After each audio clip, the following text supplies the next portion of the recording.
நைமிசாரண்யத்துல இப்போ விடியற்காலை. சூரியன் நல்லா உச்சிக்கு வந்து அந்த பகுதியே மங்களகரமான ஒளியால நிறைஞ்சிருக்கு. சௌனகாலி முனிவர்கள் எல்லாரும் போன பகுதியில பார்வதி தேவியோட பிறப்பு ரகசியத்தை கேட்டுட்டு இப்போ அடுத்த லீலைகளை கேட்கறதுக்காக ரொம்ப ஆவலோட உட்கார்ந்திருக்காங்க. சூத முனிவர் தன் கைகளை உயர்த்தி, முனிவர்களே, ருத்ர சம்ஹிதையோட மிக முக்கியமான ஒரு ஆன்மாவின் உண்மையான தேடலை விளக்கிற பார்வதி கண்டம் இங்கதான் வேர் விடுது. சதிதேவி மறைஞ்ச அப்புறம் உலகப்பற்றுகளை மொத்தமா துறந்துட்டு இமயமலையோட ஒரு சிகரமான கங்காவதரணம் அப்படிங்கிற இடத்துல சாக்ஷாத் பரமேஸ்வரன் கடுமையான யோக தியானத்துல அமர்ந்திருக்காரு.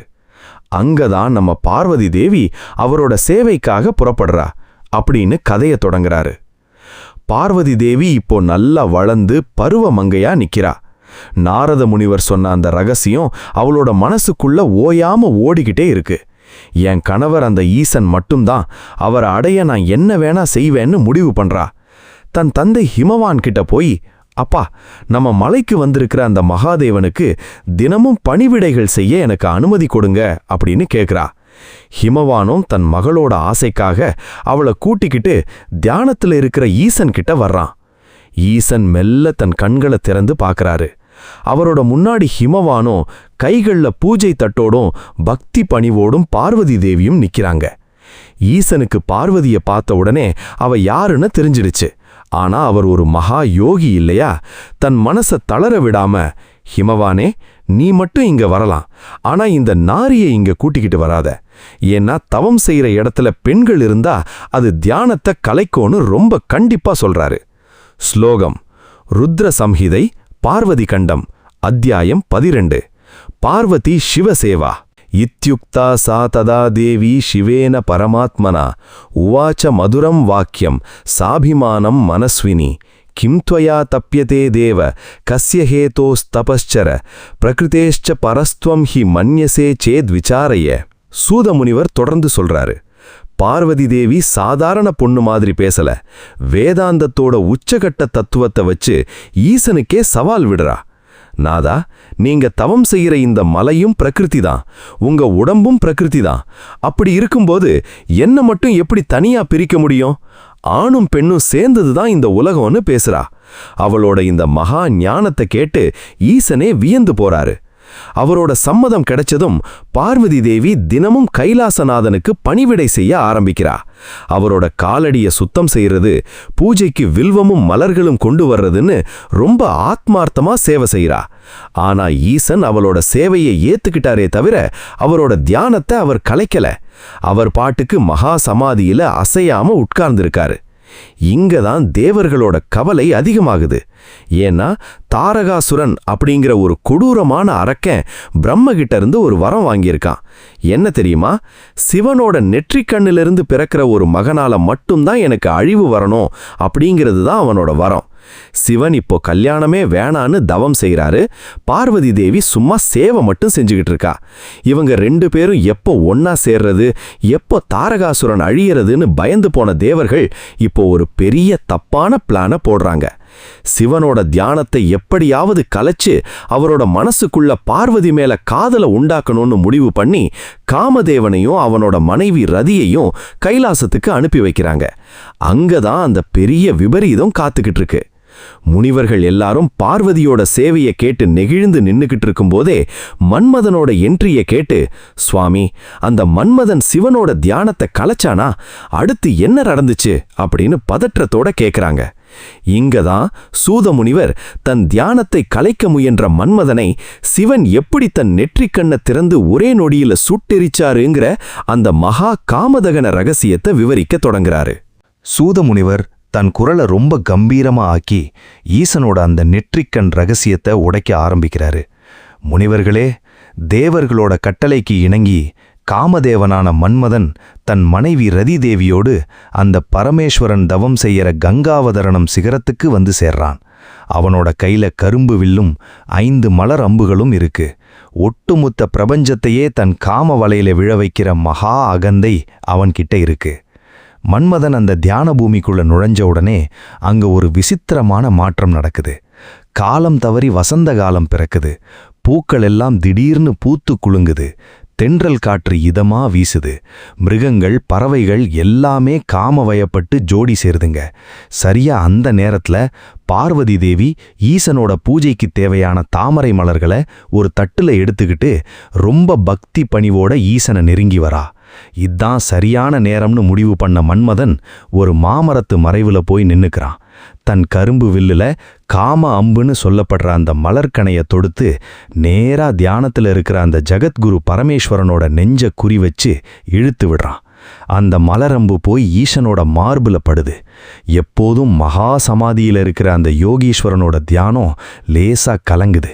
அவரோட உள்ளத்துக்குள்ள ஒரு சின்ன சலனம் ஏற்படுது. கண்ணை திறந்து பார்க்கறாரு. முன்னாடி பார்வதி தேவி பேரழகியா நின்னுக்கிட்டு இருக்கா. ஆனா ஈசன் யாரு? அவர்தான் சகல எண்ணங்களுக்கும் அதிபதி இல்லையா? என் மனசுக்குள்ள இந்த சலனத்தை உண்டாக்குனது யாரு அப்படின்னு கோபத்தோட சுத்தி பார்க்கறாரு. அப்போ மாமரத்து மறைவுல வில்லோட கெத்தா நின்னுக்கிட்டு இருக்கிற மன்மதன் அவரோட கண்ணுல மாற்றான். ஸ்லோகம்: ருத்ர சம்ஹிதை, பார்வதி கண்டம், அத்தியாயம் 19. மதனதாக. சூதமுனிவர் தொடர்ந்து சொல்றாரு. ஈசனோட நெற்றிக்கண் சட்டுன்னு திறந்ததும் அதுல இருந்து வந்த நெருப்போட வீரியம் தாங்காம மன்மதன் அலறி துடிச்சு அடுத்த நொடியே கருகி சாம்பலாகி போயிட்டான். இத பார்த்த அவனோட மனைவி ரதிதேவி ஐயோ என் கணவரேன்னு கதறி அழுது ஈசனோட கால்ல விழறா. மத்த தேவர்களும் பயந்து நடுங்கி மன்னிப்பு கேட்கறாங்க. ஈசன் ரதிதேவியை பார்த்து இரக்கப்பட்டு, ரதி, உன் கணவன் இறந்துட்டான்தா. ஆனா அவன் இனிமேல் யாருடைய கண்ணுக்கும் தெரியாம வெறும் மனசுக்குள்ள மட்டும் இருக்கிற அனங்கனா உருவமற்றவனா வாழ்வான். துவாபர யுகத்துல கிருஷ்ணருக்கு மகனா பிரத்யும்னன்னு பிறக்கும்போது அவனுக்கு மறுபடியும் உருவம் கிடைக்கும்னு சாப விமோச்சனம் கொடுக்கறாரு. ஆனா இந்த சம்பவத்தால அங்க பக்கத்துல இருந்த பார்வதி தேவி பயங்கரமா அதிர்ந்து போறா. அவளோட கைகள்ல இருந்த பூஜை தட்டு கீழே விழுது. ஐயோ, என் அழக வச்சும் என் சேவையை வச்சும் இந்த மகாதேவனை என்னால மாத்த முடியலையே. காமத்தாலோ இல்ல வெளிப்புற அழகாலோ இந்த மகாதேவனை ஒரு நாளும் அடைய முடியாதுன்னு அவளோட மாயை அன்னைக்கு மொத்தமா உடையுது. ஈசனோ மன்மதனை எரிச்ச கையோட பார்வதியையும் அங்கேயே விட்டுட்டு தன் கணங்களோட வேறு ஒரு ரகசிய இடத்துக்கு தவம் செய்ய கிளம்பி போயிடுறாரு. பார்வதி தேவி இப்போ ஒண்ணுமே இல்லாம ஏமாற்றத்தோட நிக்கிறா. ஆனா அவ பின்வாங்கிடல. என் வெளிப்புற அழகால என்னை அடைய முடியலையா? பரவாயில்ல, என் ஆத்ம சக்தியால கடுமையான தவத்தால அவரை நான் வழி கொண்டு வருவேன்னு ஒரு மகா சங்கல்பம் எடுக்கிறா. முனிவர்கள் எல்லாரும் மன்மதன் சாம்பலானதை கேட்டு மிரண்டு போய் உட்கார்ந்திருக்காங்க. சுவாமி, ஈசன் போன அப்புறம் பார்வதி தேவி என்ன செஞ்சா? அவளோட தவம் எப்படிப்பட்டது அப்படின்னு கேட்குறாங்க. இங்கதான் சூத முனிவர் காமத்தை வென்ற பார்வதி தேவி ஈசனை தன் கணவனா அடைய மேற்கொண்ட அந்த உலகையே உலுக்கிய பஞ்சக்னி தவம் பத்தி விவரிக்க தொடங்குறாரு. சூதமுனிவர் அவங்கள ஆழமா பார்த்துட்டு, முனிவர்களே, வெளிப்புற அழகோ காமமோ அந்த பரமேஸ்வரன் கிட்ட வேலை செய்யாதுன்னு தெரிஞ்ச உடனே பார்வதி தேவி தன் அரண்மனை ஆடம்பரத்தை மொத்தமா தூக்கி போடுறா. நாரத முனிவரோட வழிகாட்டுதலின்படி இமயமலையோட ஒரு சிகரத்துல, அதுக்கு இன்னைக்கு கௌரி குண்டுன்னு பேரு, உட்கார்ந்து தன் மகாதவத்தை தொடங்குறா. அதுதான் பஞ்சாக்னி தவம் அப்படின்னு விவரிக்க ஆரம்பிக்கிறாரு. பார்வதி தேவி பட்டுப்புடவை நகைகள் எல்லாத்தையும் கழட்டி வச்சுட்டு மரவுரி ஆடைய தரிச்சு ஜடாமுடி வச்சுக்கிட்டு தரையில உட்கார்றா. முதல்ல பழங்களை சாப்பிட்டு தவம் செய்றா. அப்புறம் இலைதழைகளை மட்டும் சாப்பிடுறா. ஒரு கட்டத்துல மரத்துல இருந்து விழுகிற காய்ந்த இலைகளை கூட சாப்பிடாம விட்டதுனாலதான் அவளுக்கு அபர்ணா, அதாவது இலையையும் துறந்தவள் அப்படிங்கிற மகா பேரு வந்துச்சு. அவளோட தவம் நாளுக்கு நாள் உக்ரமாகுது. வெயில் காலத்துல அவ எப்படி தவம் செய்றான்னு வித்யேஸ்வர சம்ஹிதை மற்றும் ருத்ர சம்ஹிதை ரொம்ப அழகா விவரிக்குது. சுத்தி 4 பக்கமும் பெரிய நெருப்பு குண்டங்களை வளர்த்துக்கிறா. அக்னி பிழம்பா எரியிற அந்த 4 நெருப்புக்கு நடுவுல நின்னுக்கிட்டு ஆகாயத்துல கொளுத்துற சூரியனை தன் 5வது அக்னியா நினைச்சு கண்ணிமைக்காம அதை உற்று பார்த்துக்கிட்டே ஒற்றை கால்ல நின்னு நமசிவாய மந்திரத்தை ஜபிக்கிறா. இதுக்குதான் பஞ்சாக்னி தவம்னு பேரு. ஸ்லோகம்: ருத்ர சம்ஹிதை, பார்வதி கண்டம், அத்தியாயம் 22. பார்வதி தபஸ்சர்யா. शुचौ चतुर्णां परितः अग्नीनां मध्ये स्थिता मुने विजित्य सूर्यं ईक्षन्ति चचार परमं तपः जित्वा द्वन्द्वानि सर्वाणि वायुभक्षा कतिपयहं जपन्ती पंचमन्त्रं वै तस्थौ स्थाणुरिव अचला. சூதமுனிவர் தொடர்ந்து சொல்றாரு, மழை காலத்துல வெறும் தரையில கொற்ற மழையில நினைஞ்சுக்கிட்டே தவம் செய்றா. பனிக்காலத்துல கழுத்தளவு இருக்கிற ஐஸ் தண்ணிக்குள்ள இறங்கி நின்னுக்கிட்டு ராத்திரி முழுக்க ஜபம் செய்றா. அவ உடம்புல இருந்த அத்தனை ராஜபோகங்களும் கரைஞ்சு அவளோட ஆத்மா சுத்தமான தங்கம் மாதிரி மின்னுது. அவளோட தவத்தோட சூடு தாங்காம இமயமலையே புகைய ஆரம்பிக்குது. தேவர்கள் முனிவர்கள் எல்லாரும், தாயே உன்னோட தவத்தை நிறுத்து, எங்களால இந்த உஷ்ணத்தை தாங்க முடியலேன்னு கதறாங்க. ஒட்டுமொத்த பிரபஞ்சமும் நடுங்கிற அந்த நேரத்துல கைலாசத்துல இருக்கிற பரமேஸ்வரனோட ஆசனமும் ஆடுது. ஈசனுக்கு பார்வதியோட மாறாத பக்தி புரிஞ்சிருச்சு. ஆனா அவளோட இந்த வைராக்கியத்தை உலகத்துக்கு காட்டணும்னு, அவளோட ஆத்மபலத்தை இன்னும் ஒரு தரம் சோதிச்சு பார்க்கணும்னு ஈசன் ஒரு பெரிய திருவிளையாடல தொடங்குறாரு. ஈசன் இப்போ நேரா பார்வதி தவம் செய்யற இடத்துக்கு தன் வடிவத்தை மாத்திக்கிட்டு வர்றாரு. ஒரு வயதான வேதம் படிச்ச பிரம்மச்சாரி அந்தனர் வேடத்துல வர்றாரு. அவரோட கையில தடி இருக்கு, உடம்பு முழுக்க தளர்ந்து போயிருக்கு. அவரோட நோக்கம் என்ன தெரியுமா? பார்வதியோட வாயாலேயே அவளோட காதலை பரிசோதிக்கிறது தான். முனிவர்கள் எல்லாரும் பார்வதியோட அந்த உக்கிரமான தவத்தை கேட்டு மேசிலிருத்து நிக்கிறாங்க. சுவாமி, அந்த வயதான பிரம்மச்சாரி வந்து என்ன செஞ்சாரு? ஈசன் பார்வதியை எப்படி சோதிச்சாரு அப்படின்னு ஆவலா கேக்குறாங்க. இங்கதான் சூத முனிவர் பிரம்மச்சாரி வேடத்துல வந்த சிவன் தன்னைத்தானே கேவலமா பேசி பார்வதியோட கோபத்தையும் பக்தியையும் சோதிச்ச அந்த சுவாரஸ்யமான லீலையை விவரிக்க தொடங்குறாரு. சூத முனிவர் தன் முகத்துல ஒரு குறும்புத்தனமான புன்னகையை வரவழைச்சுக்கிட்டு ருத்ர சம்ஹிதையோட அந்த அழகான திருவிளையாடலை விவரிக்க தொடங்குறாரு. முனிவர்களே, பார்வதி தேவியோட தவவீரியத்தை சோதிக்கிறதுக்காக அந்த பரமேஸ்வரன் ஒரு வயதான பிரம்மச்சாரி அந்தனர் வேடத்துல வராரு. கையில ஒரு கொடை தடியை வச்சுக்கிட்டு நமசிவாய மந்திரம் ஜெபிச்சுக்கிட்டே பார்வதியோட ஆசிரமத்துக்குள்ள நுழையறாரு.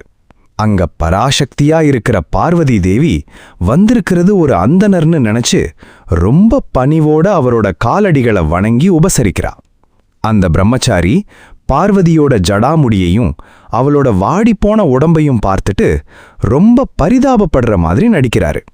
அம்மா, நீ பார்க்கிறதுக்கு ஒரு ராஜகுமாரி மாதிரி இருக்க.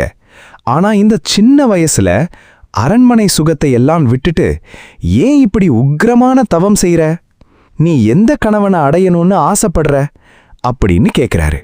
அதுக்கு பார்வதியோட தோழி விஜயா, சுவாமி, இவள் இமயமலையோட மகள் பார்வதி.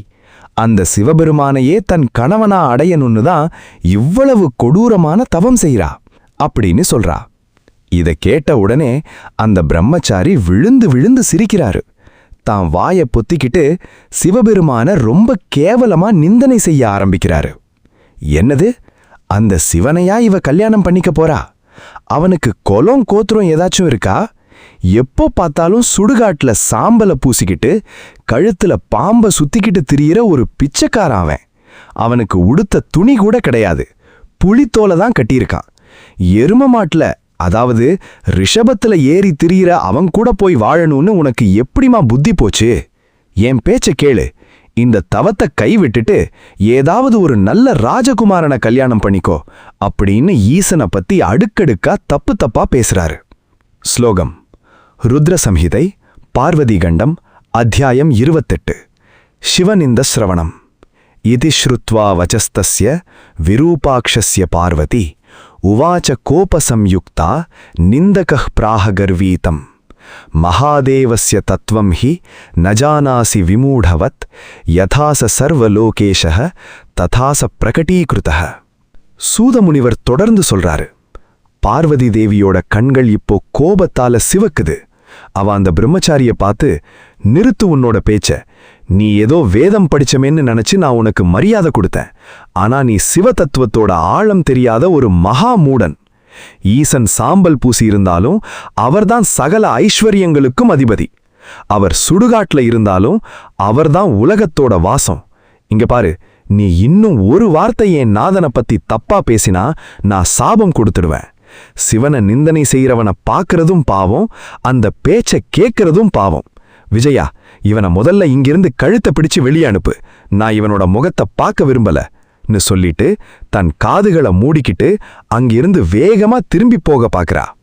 பார்வதி தேவி அப்படி திரும்பி தன் காலை எடுத்து வைக்கும்போது பின்னாடி இருந்த அந்த பிரம்மச்சாரி டக்குன்னு அவளோட கையை பிடிச்சு தடுத்து நிறுத்துறாரு. பார்வதி கோபத்தோட திரும்பி பார்க்கறா. ஆனா அங்க அந்த வயதான அந்தனர் இல்ல. ஜடாமுடியோட, நெற்றிக்கண்ணோட, கையில் திரிசூலத்தோட மகாதேவனான பரமேஸ்வரன் தன் சுயரூபத்துல பேரொளியா புன்னகைச்சுக்கிட்டு நிக்கிறாரு. ஈசன் அன்போட சொல்றாரு, பார்வதி, என்னை மன்னிச்சிடு. உன்னோட பக்தியை இந்த உலகத்துக்கு காட்டதான் நான் இந்த நாடகத்தை ஆடினேன். உன்னோட இந்த தூய்மையான வைராக்கியத்துக்கு முன்னாடி நான் தோத்து போயிட்டேன். இனிமேல் இந்த உன்னோட தவத்தோட புண்ணியத்துக்கு நான் அடிமை அப்படின்னு அவளோட கைகளை பத்திக்கிறாரு. அப்படின்னு சூதமுனிவர் விவரிக்கும்போது முனிவர்கள் எல்லாரும் ஆனந்தத்தால கைகளை தட்டுறாங்க. பார்வதியோட பலயுக தேடலுக்கு இன்னைக்கு விடை கிடைச்சிருச்சு. அவளோட கண்கள்ல இருந்து ஆனந்த கண்ணீர் கொட்டுது. ஈசன் அவளுக்கு வரம் கொடுத்துட்டு, நான் முறைப்படி உங்க தந்தை ஹிமவான் கிட்ட வந்து உன்னை திருமணம் செஞ்சுக்கிறேன்னு சொல்லிட்டு மறைஞ்சிடுறாரு. முனிவர்கள் எல்லாரும் அந்த சோதனையில பார்வதி ஜெயிச்சதை கேட்டு பரவசமாகறாங்க. சுவாமி, அடுத்து அந்த பிரம்மாண்டமான திருக்கல்யாணம் எப்படி நடந்துச்சு? தேவர்கள் எல்லாம் எப்படி வந்தாங்க அப்படின்னு ஆவலோட கேக்குறாங்க. இங்கதான் சூதமுனிவர் பிரம்மாண்டமே வியந்து பார்த்த அந்த பார்வதி பரமேஸ்வரன் திருக்கல்யாண வைபவத்தோட மகா ரகசியத்தை விவரிக்க தொடங்குறாரு. சூதமுனிவர் தன் முகத்துல ஒரு பேரானந்தத்தோடு ருத்ர சம்ஹிதையோட பார்வதி கண்டத்துல இருக்கிற அந்த பிரம்மாண்டமான திருமண வைபவத்தை விவரிக்க தொடங்குறாரு. முனிவர்களே, சோதனையில ஜெயிச்ச பார்வதிக்கு வரம் கொடுத்த ஈசன் முறைப்படி சப்த ரிஷிகளை ஹிமவான் கிட்ட தூது அனுப்பி திருமண பேச்ச முடிக்கிறாரு. திருமண நாளும் குறிக்கப்படுது. ஒட்டுமொத்த பிரபஞ்சமோ இந்த மகா கல்யாணத்தை கொண்டாட இமயமலைக்கு திரண்டு வருது. இமயமலை அரசனான ஹிமவானோட அரண்மனை எப்படி அலங்கரிக்கப்பட்டிருக்கு தெரியுமா? ரத்தினங்களாலும் தங்கத் தோரணங்களாலும் ஒட்டுமொத்த மலையே ஜொலிக்குது. ஒரு பக்கத்துல பிரம்மதேவன் தன் அம்சங்களோடு வர்றாரு. இன்னொரு பக்கத்துல மகாவிஷ்ணு தன் லக்ஷ்மி தேவியோடு கருட வாகனத்துல வர்றாரு. இந்திரன், அக்னி, வாயுன்னு சகல தேவர்களும் வசிஷ்டர், கௌதமர் போன்ற மகாமுனிவர்களும் தங்களோட குடும்பங்களோடு வந்து குழுமியிருக்காங்க. அப்போ மாப்பிள்ளை ஊர்வலம் வருது. ஈசன் எப்பவும் போல தன் விசித்திரமான வடிவத்துல சாம்பல் பூசி கபாலமாலை அணிஞ்சு பூதகணங்கள் ஆரவாரம் செய்ய ரிஷப வாகனத்துல வர்றாரு.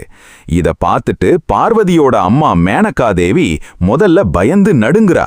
ஆனா மகாவிஷ்ணுவோட வேண்டுகோளுக்கு இணங்கி ஈசன் தன் சந்திரசேகர விஸ்வரூப வடிவத்தை காட்டுறாரு. கோடி சூரிய பிரகாசத்தோடு சகல ஆபரணங்களும் பூட்டி மகா அழகனா ஈசன் நின்ன உடனே ஒட்டுமொத்த இமயமலையே அவரோட அழகக் கண்டு சொக்கிப் போகுது. ஸ்லோகம் ருத்ர சம்ஹிதை, பார்வதி கண்டம், அத்தியாயம் 48.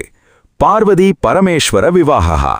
ததோ ஜகன்மங்கலம் வைச்சகார விதிபூர்வகம் ஹிமவான் சாதரம் தத்ர ஜாமாத்ரே பரமாத்மனே गृहीत्वा पार्वती हस्तं ददौ शिवाय धीमते वेदघोषैः सुमहद्भिः स्तुष्टुवुर्मुनिपुङ्गवाः.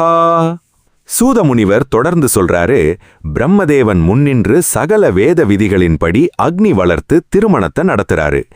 ஈசன் பார்வதியோட திருக்கரங்களை பற்றி பாணிக்கிரகணம் செய்யறப்போ பிரபஞ்சத்தோட ஆதிசக்தியும் ஆதிசிவனும் ஒன்னா இணையறாங்க. ஜகத் பிதரவ் வந்தேன்னு சொல்ற மாதிரி உலகத்தோட அம்மையப்பனா அவங்க 2 பேரும் அக்னிய வலம் வர்றாங்க. தேவர்கள் ஆகாயத்துல இருந்து மங்களகரமா பூமாரி பொழியறாங்க. கந்தர்வர்கள் பாடுறாங்க. அரம்பையர்கள் நடனமாடுறாங்க. ஹிமவான் தன் மகள முறைப்படி தாரை வார்த்து கொடுத்ததும் பார்வதி பரமேஸ்வரன் கல்யாணம் மகா விமரிசையா நிறைவடையுது. திருமணம் முடிஞ்சதும் ஈசன் பார்வதி தேவிய கூட்டிக்கிட்டு தன் இருப்பிடமான கைலாச மலைக்கு கிளம்புறாரு. அங்க அவங்க 2 பேரும் பிரபஞ்ச நன்மைக்காக இல்லற வாழ்க்கைய தொடங்குறாங்க. ஆனா இந்த இல்லறத்தோட அடுத்த கட்ட நோக்கம் என்ன தெரியுமா? தாரகாசுரன் அப்படிங்கிற கொடூரமான அரக்கன் தேவர்களை போட்டு படுத்து எடுத்துக்கிட்டு இருக்கான். அவனோட அழிவு சிவனோட பிள்ளையால மட்டும்தான் நடக்கணும். அதனால தேவர்கள் எல்லாரும் இப்போ சிவனோட புத்திர அவதாரத்துக்காக காத்துக்கிட்டு இருக்காங்க. முனிவர்கள் எல்லாரும் அந்த திருமண பரவசத்துல திளைச்சு நிற்கும் போதே, சுவாமி, பிரபஞ்சத்தை காக்க அந்த மகாவீரன் கார்த்திகேயன் எப்படி அவதரிச்சாரு, அவரோட பிறப்பு ரகசியத்தை சொல்லுங்க அப்படின்னு கேக்குறாங்க. இங்கதான் சூதமுனிவர் சிவனின் நெற்றிக்கண்ணிலிருந்து வெளிப்பட்ட மகா சுடர்கள் கங்கையில விடப்பட்டு சரவண பொய்கையில 6 குழந்தைகளா கார்த்திகேயன் அவதரிச்ச அந்த பிரம்மாண்டமான பிறப்பு லீலைய விவரிக்க தொடங்குறாரு. சூத முனிவர் தன் நெற்றியில் இருக்கிற விபூதிய மெல்ல தொட்டு வணங்கிட்டு ருத்ர சம்ஹீதையோட குமார கண்டத்துல வர்ற அந்த மகா அற்புத பிறப்ப விவரிக்க தொடங்குறாரு. முனிவர்களே, பார்வதி பரமேஸ்வர திருக்கல்யாணம் முடிஞ்சதும் தாரகாசுரனோட கொடுமை தாங்காத தேவர்கள் எல்லாரும் ஈசனோட புத்திரனுக்காக காத்துக்கிட்டு இருக்காங்க. கைலாசத்துல ஈசனும் பார்வதியும் பிரபஞ்ச நன்மைக்காக ஒன்னா இணைஞ்சு தங்களோட திவ்யமான ஆற்றலை வெளிப்படுத்துறாங்க. பரமேஸ்வரன் தன் நெற்றிக்கண்ணிலிருந்து பிரளய காலத்து நெருப்பை விட கொடூரமான தாங்க முடியாத 6 மகா அக்னி பிழம்புகளை, அதாவது ஒளிச்சுடர்களை வெளிப்படுத்துறாரு.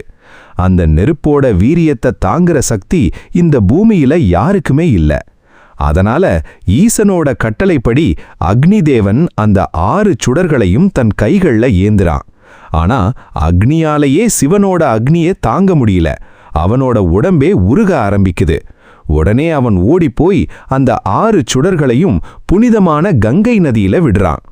கங்கை நதியும் அந்த சூட்டை தாங்க முடியாம தத்தளிச்சு தன் அலைகளால அந்த 6 ஒளி சுடர்களையும் தூக்கிக்கிட்டு போய் சரவண பொய்கை அப்படின்னு சொல்ற நாணல் காடுகள் நிறைந்த மகா குளத்துல கொண்டு போய் சேர்க்குது.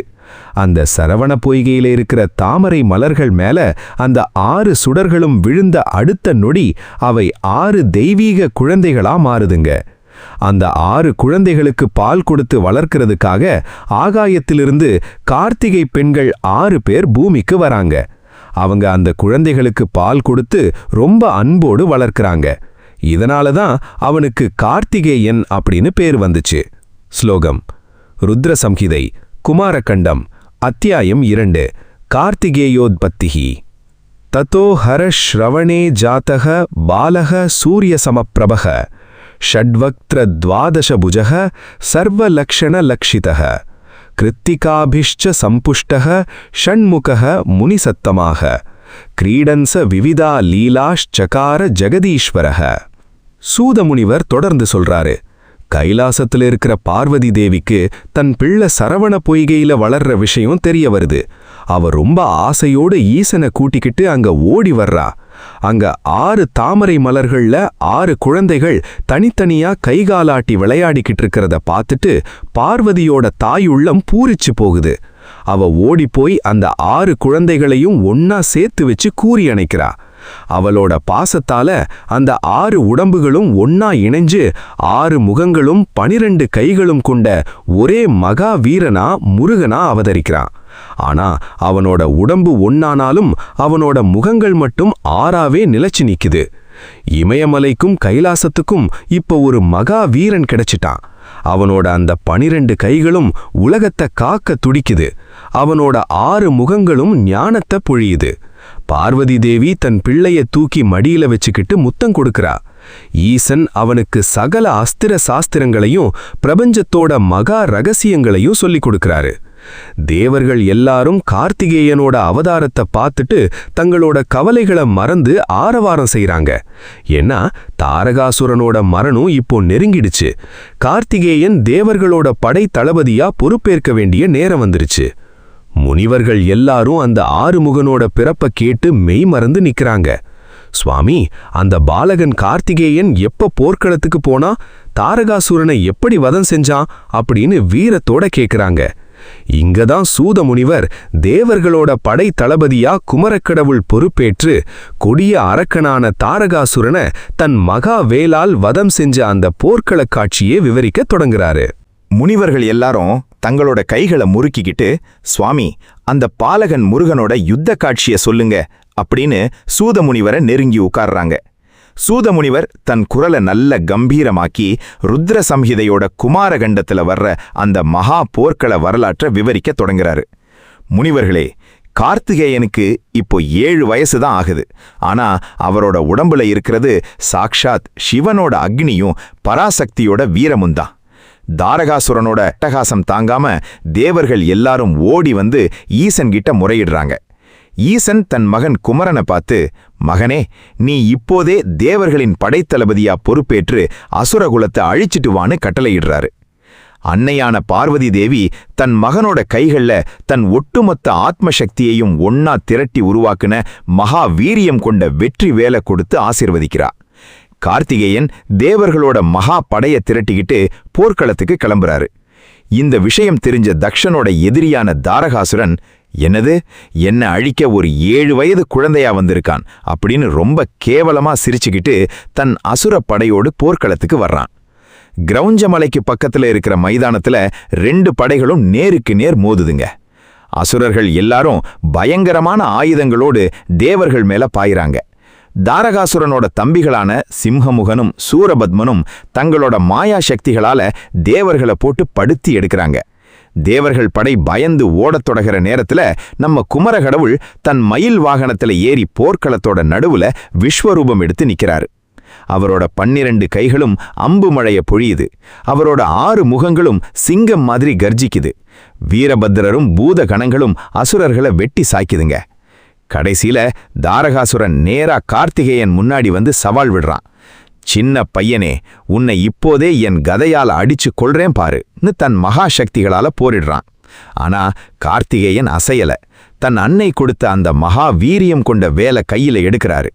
பிரபஞ்சமே நடுங்கிற மாதிரி ஒரு நாதத்தோடு அந்த வேலை தாரகாசுரனை நோக்கி வீசி எறிகிறாரு. ஸ்லோகம். ருத்ர சம்ஹிதை, குமாரகண்டம், அத்தியாயம் 13. தாரகாசுரவதஹ.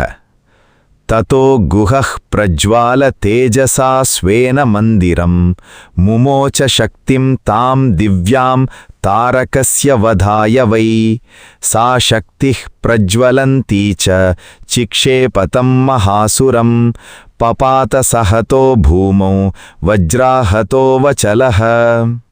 சூதமுனிவர் தொடர்ந்து சொல்றாரு. வேல் பாய்ந்த அடுத்த நொடி தாரகாசுரனோட நெஞ்சு பிளந்து அவனோட உயிர் காத்துல கலந்துடுச்சு. அவனுக்கு துணையா வந்த மத்த அசுரர்களும் அலறி அடிச்சுக்கிட்டு ஓடினாங்க. தாரகாசுரனோட வதம் முடிஞ்சதும் ஒட்டுமொத்த பிரபஞ்சமும் நிம்மதி பெருமூச்சு விடுது. ஆகாயத்துல இருந்து தேவர்கள் வெற்றிவேல் வீரவேல்னு முழங்கி பூமாரி பொழியிறாங்க. இந்திரன் ஓடி வந்து கார்த்திகேயனோட காலடிகள்ல விழுந்து வணங்குறான். தன் மகனோட வீரத்தை பார்த்து கைலாசத்துல பரமேஸ்வரனும் பார்வதி தேவியும் மகா ஆனந்தமடைகிறாங்க. கார்த்திகேயன் அசுரர்களை அழிச்சு தேவர்களோட துயரத்தை தீர்த்துட்டு மகா வெற்றியோட கைலாச மலைக்கு திரும்ப வர்றாரு. கைலாசமே இப்போ ஒரு மங்கள பூமியா கொண்டாட்ட களமா மாறி நிக்குது. ஆனா ஈசனோட இல்லற லீலைகள் இதோட முடியல. கார்த்திகேயனுக்கு அப்புறம் கைலாசத்துல பார்வதி தேவியோட தனிமையை போக்குறதுக்காகவும் அவளோட ஆத்ம திருப்திக்காகவும் இன்னொரு மகா அற்புதம் பிறக்க காத்துக்கிட்டு இருக்கு. அவர்தான் நம்ம எல்லாரோட மனசுக்கும் பிடிச்ச களிமண்ணில் உருவான அந்த மகா கணபதி.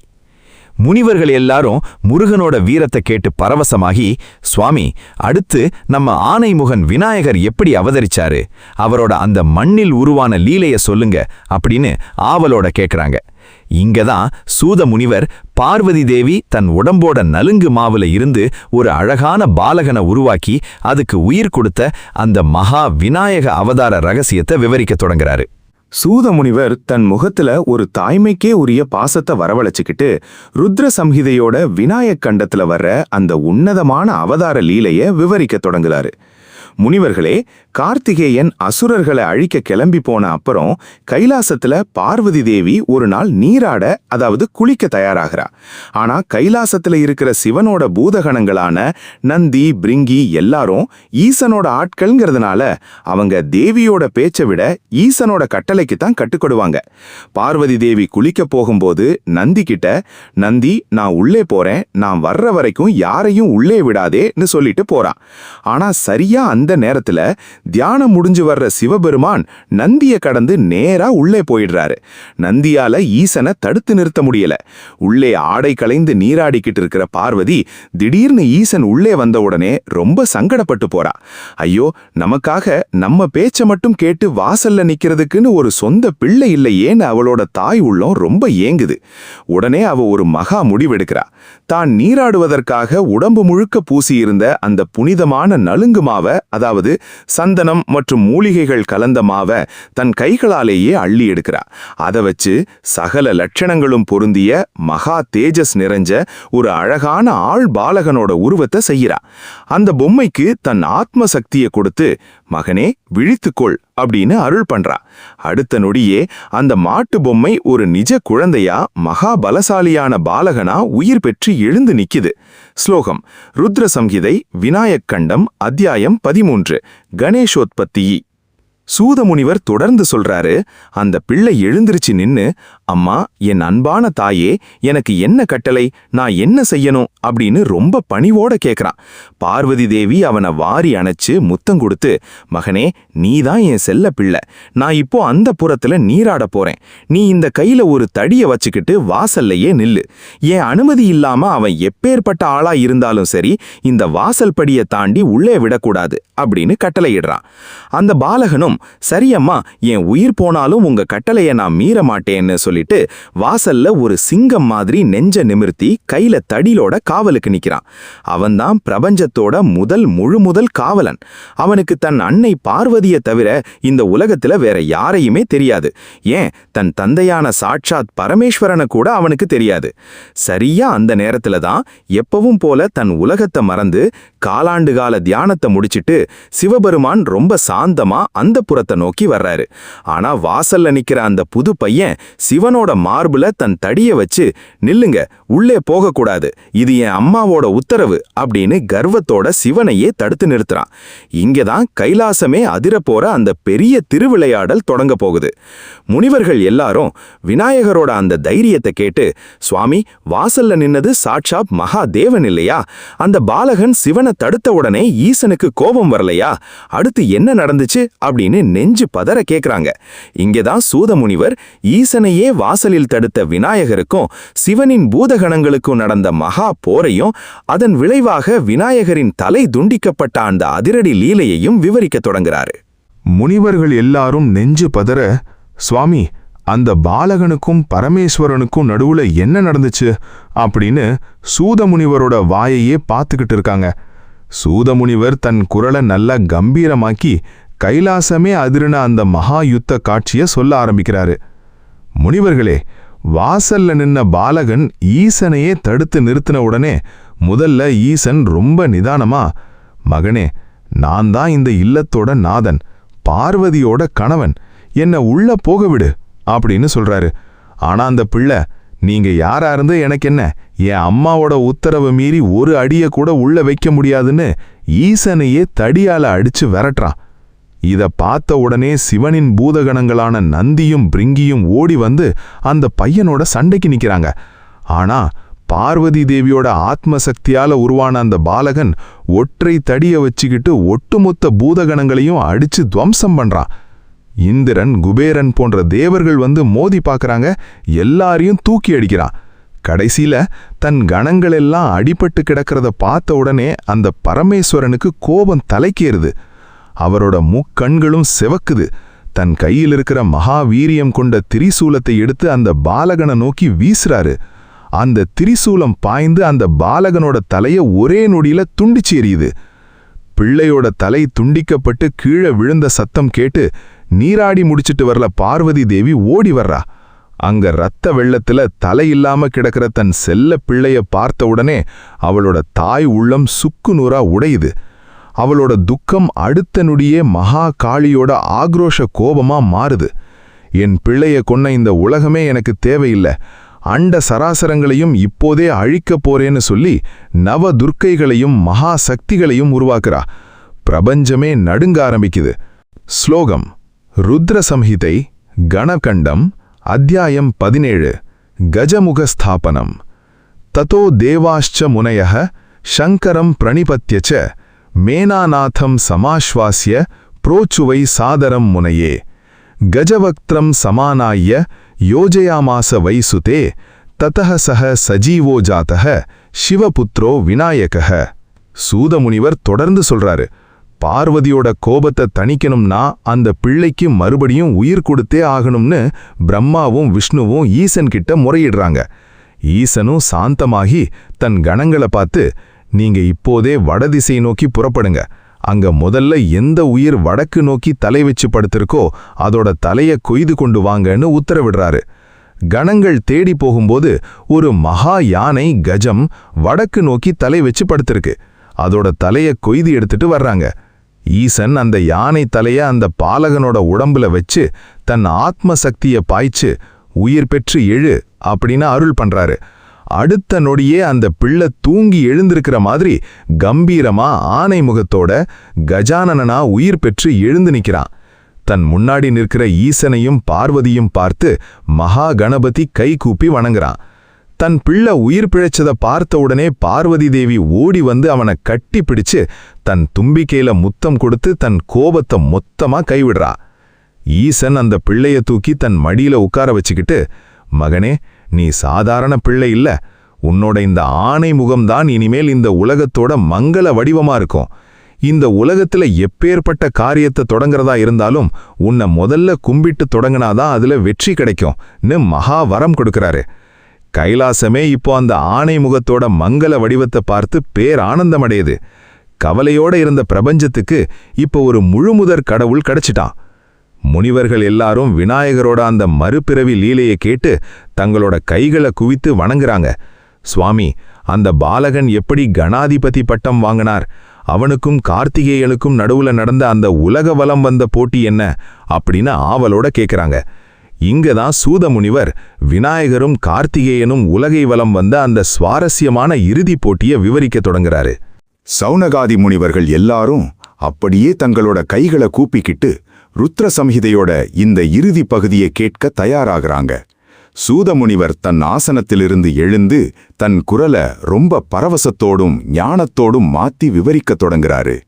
முனிவர்களே, கைலாசத்துல இப்போ கார்த்திகேயனும் விநாயகரும் ரொம்ப செல்லமா வளர்ந்து வர்றாங்க. இவங்க 2 பேருக்கும் திருமண வயது வந்தப்போ யாருக்கு முதல்ல கல்யாணம் பண்ணி வைக்கிறது, யாருக்கு கணாதிபதி அதாவது பூதகணங்களின் தலைவன் பட்டம் கொடுக்கிறதுன்னு ஈசனுக்கும் பார்வதிக்கும் ஒரு லீல செய்ய தோணுது. ஈசனும் பார்வதியும் 2 பிள்ளைகளையும் முன்னாடி கூப்பிட்டு, மகன்களே, உங்க 2 பேருக்கும் நாங்க ஒரு போட்டி வைக்கிறோம். யாரு இந்த ஒட்டுமொட்ட உலகத்தையும் முதல்ல வலம் வந்து அதாவது சுத்தி வந்து எங்க முன்னாடி வந்து நிக்கிறீங்களோ அவங்களுக்கு தான் முதல்ல கல்யாணமும் நடக்கும். இந்த அண்ட சராசரத்தின் பூதகணங்களை ஆள்ற கணாதிபதி பட்டமும் கிடைக்கும்னு சொல்றாங்க.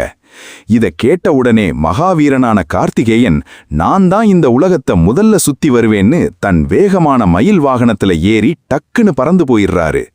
கடல்கள், மலைகள், நாடுகள்னு உலகத்தை அதிவேகமா சுத்தி வர்றாரு. ஆனா இங்க கைலாசத்துல இருக்கிற நம்ம விநாயகர் ரொம்ப நிதானமா யோசிக்கிறாரு. அவரோட வாகனமோ ஒரு சின்ன மூஞ்சூறு எலி. அதை வச்சுக்கிட்டு ஒட்டுமொத்த உலகத்தையும் கார்த்திகேயனுக்கு முன்னாடி சுத்தி வர்றது சாத்தியமில்லைன்னு அவரோட கூர்மையான புத்திக்கு தெரியுது. ஆனா விநாயகர் சாதாரணமானவர் இல்லையே, அவர் சாட்சாத் ஞானத்தோட வடிவம் இல்லையா? சாஸ்திரங்களோட மகா ரகசியம் அவரோட யானை முகத்துக்குள்ள ஒழிஞ்சிருக்கு. விநாயகர் மெல்ல நடந்து போய் ஒரு ஆசனத்துல தன் பெற்றோரினான சிவபெருமானையும் பார்வதி தேவியையும் ஒன்னா உட்கார வைக்கிறாரு. அவங்களுக்கு திவ்யமான மலர்களை கொண்டு பூஜை செய்கிறாரு. அதுக்கப்புறம் ரொம்ப பக்தி பணிவோட அவங்க 2 பேரையும் சுத்தி 7 முறை வலம் வர்றாரு. அவங்க காலடியில விழுந்து கும்பிடுறாரு. அம்மா, அப்பா, எனக்கு கணாதிபதி பட்டத்தையும் திருமண பாக்கியத்தையும் கொடுங்க அப்படின்னு கேட்கிறாரு. ஸ்லோகம் ருத்ர சம்ஹிதை விநாயக கண்டம் அத்தியாயம் 20 கணேசஸ்ய பித்ருபக்திஹி பிதரௌச்ச பரிக்ரம்ய தேன தீரே ஸ்திதேன ச சர்வபிரதமதः பூஜா பிராப்தா வை சிவசாசனாத் யஹ கரோதி பிதுஹு பூஜாம் மாதுश्चैव விசேஷதः தஸ்ய பிரதக்ஷிணீபூதா பிருத்திவி நாத்ர சம்சயः. சூத முனிவர் இந்த இடத்துல கதையை நிறுத்தி சௌனகாதி முனிவர்களை பார்த்து புன்னகைக்கிறாரு. முனிவர்களே, இங்க நீங்க ஒரு ஆச்சரியமான ரகசியத்தை புரிஞ்சுக்கணும். இப்போ நாம பேசிட்டு இருக்கிற சிவபுராண ருத்ர சம்ஹிதை கதையின்படியும் வட இந்திய நம்பிக்கைகளின்படியும் அண்ணன் தம்பியோட வரிசைய வேற மாதிரி இருக்கும். சிவபுராண வட இந்திய மரபு முறைப்படி தாரகாசுரனை வதம் செய்யறதுக்காக சிவபெருமானோட நெற்றிக்கண் சுடரிலிருந்து கார்த்திகேயன் தான் முதல்ல பிறக்கிறாரு. அவரோட பிறப்பு குமார சம்பவம் பகுதியில ரொம்ப முன்னாடியே வந்துடும். அதற்கு பல காலத்துக்கு அப்புறம்தான் பார்வதி தேவி தனியாக நீராடும்போது விநாயகரை உருவாக்குறாங்க. அதனால இங்க முருகன் தான் அண்ணன், விநாயகர் தான் தம்பி. ஆனா நம்ம தமிழ்நாட்டு ஆன்மீக கதைகள்ல இது அப்படியே தலைகீழா சொல்லப்படும். நம்ம ஊர்ல விநாயகர் தான் அண்ணன், அதனால தான் இவரை மூத்த பிள்ளையார்னு கூப்பிடுறோம். முருகன் தம்பி. நம்ம கதைகள்ல எப்போதுமே பிள்ளையார அண்ணனாகவும் முருகனை தம்பியாகவும் வச்சுதான் நாம பழகியிருக்கோம். தமிழ்நாட்டு கதைகள்ல விநாயகர் எப்போதுமே நித்திய பிரம்மச்சாரி. ஏன்னா விநாயகர் தான் அம்மா பார்வதிய உலகத்திலேயே ஆகச்சிறந்த பெண்ணா பார்த்தாரு. என் அம்மா மாதிரியே குணமும் அழகும் இருக்கிற பெண்ணை காட்டுங்க, கல்யாணம் பண்ணிக்கிறேன்னு சபதம் போட்டாரு. ஆனா அகிலாண்டேஸ்வரிக்கு நிகரா வேற பெண்ணை தேட முடியாம அவர் கல்யாணமே பண்ணாம மூத்த பிரம்மச்சாரியா தங்கிட்டாரு. அதே சமயம் நம்ம ஊர் முருகனுக்குத்தான் வள்ளி தெய்வானைன்னு 2 மனைவிகள். ஆனா வட இந்தியாவுல முருகன் பிரம்மச்சாரி, விநாயகர் குடும்பஸ்தர். நீங்க இப்போ கேட்கிற சிவபுராண தத்துவத்தின்படி இந்த விநாயகரோட இந்த மகா புத்திய பார்த்துட்டு சிவனும் பார்வதியும் வியந்து போய் விஸ்வரூபனின் மகள்களான சித்தி மற்றும் புத்தி ஆகிய 2 பேரையும் விநாயகருக்கு மகா விமரிசையா கல்யாணம் பண்ணி வைக்கிறாங்க. இவங்களுக்கு ஷேமன் மற்றும் லாபம் அப்படின்னு 2 பசங்களும் பிறக்கறாங்க. இதோட ஆன்மீக சூட்சுமம் என்ன தெரியுமா? நம்ம விநாயகரை கும்பிட்டா நமக்கு புத்தியும் கிடைக்கும், சித்தியும் கிடைக்கும். அப்படி அறிவுக்கும் வெற்றிக்கும் வழி பிறக்கும்போது ஆட்டோமேட்டிக்கா நம்ம வாழ்க்கையில ஷேமமும் லாபமும் வந்து சேரும். இத குறிக்கத்தான் சிவபுராணத்துல இப்படி ஒரு குடும்ப அமைப்பை வச்சிருக்காங்க. சுருக்கமா சொன்னா சிவபுராண கதையில விநாயகருக்கு மனைவியும் குழந்தைகளும் வர்றாங்க. ஆனா நம்ம தமிழ்நாட்டு பிள்ளையார் கோவிலுக்கு போய் பார்த்தா நம்ம கணபதி சுவாமி பிரம்மச்சாரியா தனிச்சு நின்னே நமக்கு அருள்பாலிப்பாரு. சூதமுனிவர் தொடர்ந்து சொல்றாரு, உலகத்தை எல்லாம் சுத்தி முடிச்சிட்டு ரொம்ப களைப்போட கைலாசத்துக்கு திரும்புற கார்த்திகேயன் அங்க விநாயகருக்கு ஏற்கனவே சித்தி புத்தியோட கல்யாணம் முடிஞ்சு கணபதி பட்டத்தோட கம்பீரமா உட்கார்ந்திருக்கிறத பாக்குறாரு. நாரத முனிவர் மூலமா விநாயகர் செஞ்ச அந்த ஞான லீலை, அதாவது பெற்றோரையே வலம் வந்த ரகசியத்தை அறிஞ்ச கார்த்திகேயன் தான் தம்பியோட மகா புத்தியை ஏத்துக்கிட்டு அவரோட பாசத்தை கொண்டாடுறாரு. சூதமுனிவர் ருத்ர சம்ஹிதையோட இந்த 2வது பகுதியை சொல்லி முடிச்ச அந்த நொடியில நைமிஷாரண்ய காடு முழுக்க ஒரு பேரானந்தமும் தெய்வீக ஒளியும் வந்து சூழுது.